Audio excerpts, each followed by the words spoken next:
This is the new Go Plus from AeroPress. It's a full-sized clear AeroPress that's designed to fit perfectly within the accompanying double-wall lead-free stainless steel tumbler. In addition to the clear Tritan AeroPress and tumbler, it comes with a stirrer and scoop, all of which pack up together within the tumbler. The Go Plus truly has so many thoughtful design decisions. Let's walk through some of them. Let's start with this amazing magnetic slider lid with the AeroPress logo on it. It's pretty cool, looks amazing, and is leak resistant. Another favorite feature for me is the secret filter holder at the bottom. It's such a well thought out design feature that's incredibly functional. Because the AeroPress in the Go is the same circumference as the original AeroPress Clear, you can mix and match filters like this stainless steel one.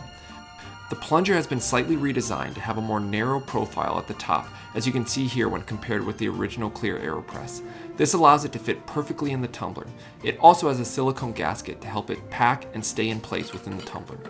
Once it's packed up, feel free to pack it or shake it, it's not coming apart. Now that we've seen how great it is, let's do what it does best, make some coffee. Today I'm sharing my favorite way to make iced coffee with the AeroPress with a Japanese iced coffee recipe that works perfectly with the Go Plus. We'll add 150 grams of large ice cubes to the tumbler, then add 22 grams of medium found ground coffee to the AeroPress. Add 200 grams of water and stir aggressively. Let it brew for 2 to 3 minutes and then slowly push down. The brewed coffee melts the ice to create a perfectly balanced iced coffee that has just enough ice left to stay cold in the tumbler.